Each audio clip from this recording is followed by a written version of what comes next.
Hi guys, welcome to my channel. My name is Glory. On my channel, I talk about Christian dating and marriage, health, and faith. So come join the family and I promise you, you will learn things that will change your life forever. So today I am talking about the 5 love languages. These are based on the book written by Gary Chapman. And the main concept is that people give and receive love in 5 main ways. If you do not love someone using their primary love language, then to them it may seem like you do not love them. And this is partly why in committed, long, loving relationships, you can see one spouse complaining that they do not feel loved by their spouse. And this could simply be because their spouse is loving them or showing their love to them in a way that is not their primary love language. So I'm going to be breaking down to you the 5 love languages today, and that will hopefully help you to figure out what ways to love your spouse, what their primary love language is, so that you can love them using that love language, and it will make your relationship all better and you will live happily ever after. So I'm going to start by naming the 5 love languages to you, and then I will break each one down to you, giving you examples and also giving you practical steps that you can take today in order to make a difference in your relationship. So, in no particular order, the 5 love languages are words of affirmation, quality time, gifts giving, acts of service, and physical touch. A person will usually have more than one love language, but there's usually a primary love language that is most important to them. So keep watching the video, and by the end of this video, you will know exactly what your primary love language is, and you will also have an idea what your partner's love language is. In no particular order, the first love language that I would talk about is words of affirmation. People with words of affirmation as their primary love language really value you acknowledging them, encouraging them, words of appreciation, and they just like to know that you value them and that you hold them in high regards. So examples of words of affirmation that you can use for your partner is telling them, I want you to know that I really appreciate you and I am so proud of you for all the work that you do for us. Or telling them, you're doing such a great job and I'm really proud of you. I am so lucky to have you.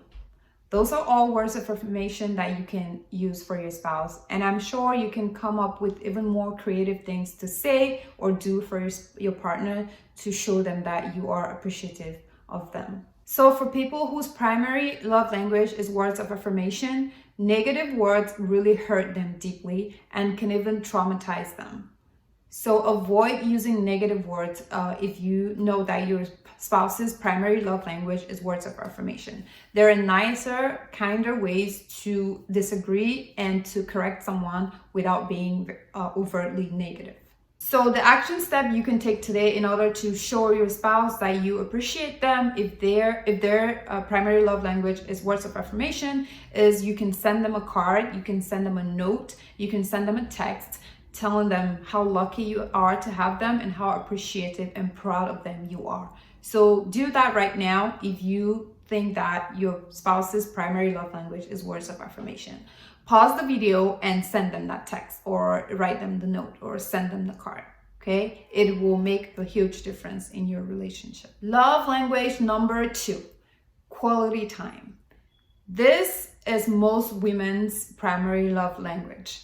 And people who have this as their primary love language, they feel more adored, more loved when their partner is willing to spend time with them and is always down to hang out with them. They particularly love it when you listen to them actively with eye contact, no distractions, and you give them your full attention. So turn off the TV, put your phone away, and face them to have a conversation. So some ideas for you to be able to spend quality time with your partner if you realize that that is their primary love language is you can go for a walk, just the 2 of you, or you can play a board game, just the 2 of you, or you can figure out a DIY project that you can work on together. Find out a new recipe and make it together for dinner, or plan your vacation together. So again, show them that you value spending time with them, and that when you're spending time with them, you're not distracted and there's nothing else in the way. So the action step you can take if you realize that your partner's primary love language is quality time is set a date with your spouse today. So pick up the phone, make reservations, and set up a date with them. Take them out for dinner, just the two of you, with no distractions. It doesn't have to be anything fancy or expensive. Just the fact that you made the plans and went out with them is what matters most, okay? So, and when you go on this date, talk to them, ask them what's going on in their life, ask them what's on their heart. And if you do this to a lady whose primary love language is quality time, you will win the Best Spouse of the Year award. You can do this once a week or once a month or as often as you can. And trust me, this will dramatically improve your relationship. The third love language is acts of service.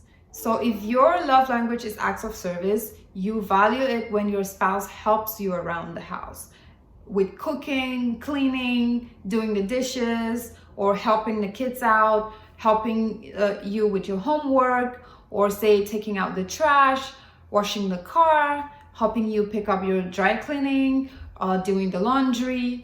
So these are things that people with acts of service as their primary love language value more than anything else.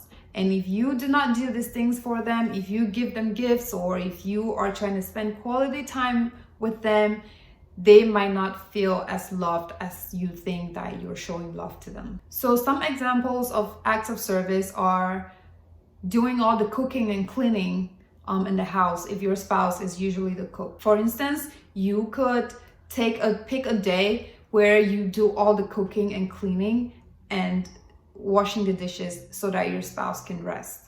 And if you guys have children, you can decide to take the kids out to a park or to visit other family or friends and let your spouse be left alone at home with no responsibilities, just for her to rest. And if you do this after cleaning the house, cooking and taking care of everything, and then you take the kids out and just let your spouse relax, they will really value that. The fourth love language is gifts giving. So this is a very straightforward love language. People with this primary love language appreciates it when you give them gifts. And this is nothing to do with the monetary value of the gifts. It's the thought behind it and the process of choosing the gifts and the effort put into making the gift that counts for such people. So any gift we usually do. So because again, what matters most is the thought behind it. But you can go ahead and try to figure out things that your spouse loves or something that they've been wanting to get for a long time, and you can get that for them and surprise them. So this should not be confused with being materialistic, okay? So don't let anyone demand a Ferrari from you or a private jet from you talking about it's my primary love language. No, it's the thought and the effort put in making the gift that counts, more so than the monetary value of it. So the action step to take here again is very simple and straightforward. Figure out what your spouse likes. Figure out something that they've been wanting to have for a long time and go ahead and buy that for them. Wrap it in a gift bag and surprise them. Very simple. The fifth and last love language is physical touch. People who have physical touch as their primary love language experience love when it is being shown by physical touch. So kissing, cuddling on the couch, holding hands, and having sex. So physical touch for these people can be incredibly affirming and serve as a powerful emotional connector. And people with this primary love language can usually feel very unloved or even traumatized if they were never loved as kids, if they were never held or touched or hugged or kissed when they were kids. So the action plan to take if your spouse has this as their primary love language is to touch them often. Say when you walk past them at home, you can touch them on the shoulder, you hold hands often, cuddle often, and if you are married, have sex often. And ladies, if you are married, do not withhold sex from your partner, because most times the guy has a stronger sex drive, and I know it can be hard at times, but you just have to make it happen, you know. So I hope that you have learned what your primary love language is, and also what your spouse's primary love language is. So now you are better equipped to love them in the right way. So definitely let your spouse know what your primary love language is, so that they will be able to love you in the way that you receive love. And remember, you were fearfully and wonderfully made by Almighty God, and you deserve the best. God bless.